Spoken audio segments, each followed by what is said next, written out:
Cemitérios à noite. Um amigo e eu decidimos embarcar em uma aventura às 3 da manhã. Agora, é preciso admitir que sair a essa hora em uma cidade pobre talvez não fosse a ideia mais sensata, mas nós valorizávamos a diversão. Dirigir pelas ruas vazias, a batida do rock ressoando em nossos ouvidos, pois éramos fervorosos amantes do heavy metal, fazia parte de nossa rotina. Nossas paixões, no entanto, não paravam por aí. Tínhamos nossa própria banda. A sugestão que nos ocorreu, entretanto, foi algo inusitado e fascinante. Explorar o cemitério antigo que se erguia atrás da praça da Cidade Velha. Um cemitério maciço, dividido em 2 lados pela rodovia, ocupando uma extensão de cerca de 20 acres cada. A imensidão dessa terra de descanso final nos atraiu, e talvez com um toque de irreverência, decidimos verificar a área mais antiga. Esta seção do cemitério era separada do local mais recente por uma cerca de ferro e um portão, testemunhas das eras passadas.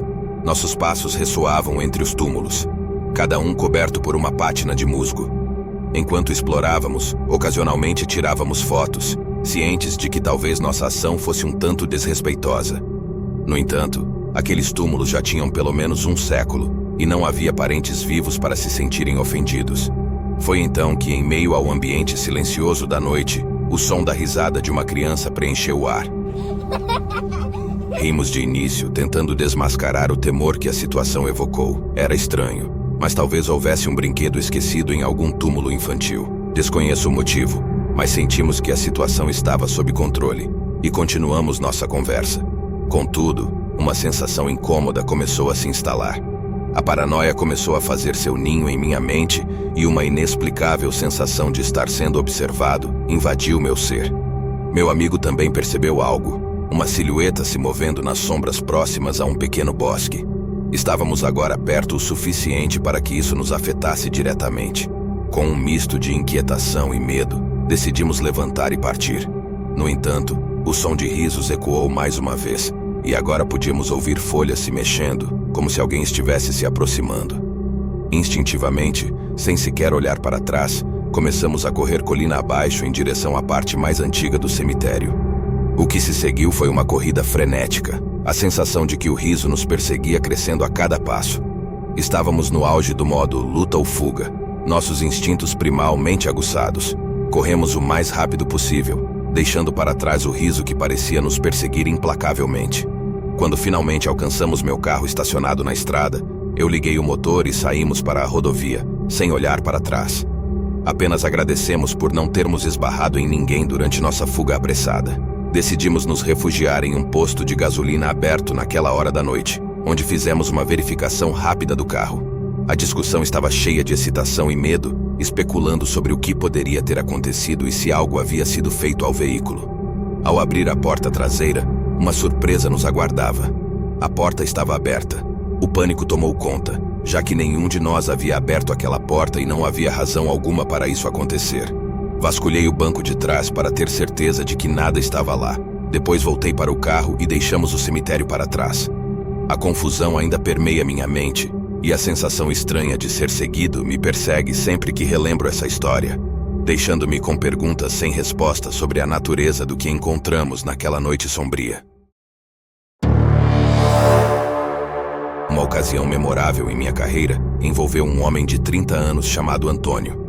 Este indivíduo era notavelmente espiritual e procurou minha assistência para adquirir um terreno destinado ao sepultamento de seu pai, que estava lutando contra uma doença terminal. Antônio, com sua herança hispânica evidente através de seu forte sotaque, compartilhou comigo fotografias de seu pai, um homem que irradiava bondade. A tristeza refletida em seus olhos, a preocupação por seu pai doente e seu desejo de proporcionar um descanso adequado eram perceptíveis. O apego entre pai e filho era tangível nas histórias que Antônio compartilhou, e uma profunda empatia por sua situação começou a crescer dentro de mim. A tristeza intensificou-se quando o inevitável ocorreu. A semana em que Antônio escolheu para realizar o funeral de seu pai coincidiu com um dia de tempestade, considerado por alguns como um sinal de boa sorte em funerais. A procissão fúnebre, liderada pelo carro funerário, estacionou diante do edifício de recepção do cemitério. Sob o toldo de proteção, eu, Antônio e os participantes atrás do cortejo trocamos acenos de reconhecimento. A chuva tumultuosa emoldurou esse momento solene, marcando o início de um evento que buscava honrar uma vida passada. Logo após, acompanhei a procissão até o local de sepultamento, guiando uma das caminhonetes do cemitério. Como parte de meu compromisso de garantir que todos os detalhes ocorressem sem problemas, supervisionei cada passo do processo. A cerimônia transcorreu com respeito e resiliência, até que a hora de fechar o cemitério se aproximou. As circunstâncias da noite amplificaram o clima já sombrio. Era início de março. A escuridão da tempestade envolveu o cemitério muito antes do horário usual. Enquanto conduzia minha ronda final, observei algo que me causou calafrios. Alguém, uma figura indistinta, movendo-se rapidamente entre as lápides. Antes que eu pudesse processar completamente o que havia visto, a pessoa desapareceu detrás de um arbusto. Com uma buzina, indiquei que o cemitério estava fechado, mas estranhamente, não pude mais localizar o intruso. Curioso e um pouco inquieto, peguei meu guarda-chuva e corri na direção onde o vira pela última vez. Ao chegar ao local, encontrei uma visão misteriosa. Um homem de aparência mais velha, olhando-me com um olhar vago e inexpressivo. A visão desapareceu rapidamente, deixando-me atordoado e inquieto. Corri pelo cemitério encharcado pela chuva, procurando por qualquer sinal de presença, mas minha busca foi em vão. Retornei ao escritório e vasculhei as imagens das câmeras de segurança, esperando encontrar alguma evidência. No entanto, as gravações captaram apenas a tormenta e a escuridão, sem nenhum indício do que eu tinha testemunhado. Mantendo-me alerta, continuei a realizar minhas tarefas, alternando entre a observação das câmeras e a conclusão da papelada. Um som repentino interrompeu minha concentração. A porta da sala de visitas bateu. Saltei da cadeira, esperançoso de que fosse uma explicação para a ocorrência anterior. Corri para o saguão, chamando por quem quer que estivesse lá. No entanto, para minha surpresa, não havia ninguém à vista. Vasculhei as janelas, buscando qualquer sinal de movimento. E foi quando meu olhar encontrou alguém do lado de fora. A figura observadora parecia vazia. Um estranho olhar emanava dela. O indivíduo recuou subitamente, gritando algo que eu não conseguia discernir. Me aproximei, mas a figura havia desaparecido mais uma vez. Meu coração acelerou quando percebi quem era. O homem idoso hispânico que tinha visto nas fotos do pai de Antônio. Isso não fazia sentido. Ele estava conectado a Antônio, e o choque percorreu meu corpo. Deixando o prédio, fui em direção ao lugar onde tinha visto o homem, mas ele já não estava lá. A noite escura e chuvosa engoliu a figura enigmática. Senti um misto de emoções, confusão, medo e uma sensação de sobrenatural. Travei o portão do cemitério, retornei ao meu carro e deixei o local para trás. Quando minha esposa perguntou o motivo de minha quietude em casa, eu mencionei que tinha sido um dia longo e cansativo. Mas no fundo, eu sabia que algo inexplicável tinha ocorrido. Mesmo agora, reflito sobre essa noite estranha, questionando a natureza da figura que encontrei e o elo insondável entre ela e Antônio, um vínculo que transcendeu a linha entre a vida e a morte. Era o verão em que completei 19 anos, e meu amigo Sean costumava passar parte do seu tempo relaxando em nosso porão, especialmente durante as férias. Foi quando ele teve uma ideia bastante peculiar, que acabou nos envolvendo em uma aventura inesperada. Tudo começou quando ele sugeriu explorarmos o pequeno cemitério do outro lado da cidade. Uma proposta tão aleatória quanto intrigante. Certamente, um cemitério não é o tipo comum de ponto de encontro, mas como não tínhamos aulas no dia seguinte, acabei concordando. Eu sabia exatamente qual cemitério ele estava se referindo, pois era um local que frequentemente chamava a atenção. A descrição que Sean fez desse cemitério dava a impressão de algo fora do comum. Não era o típico cemitério normal. Era um terreno pequeno, talvez com um máximo de 100 lápides.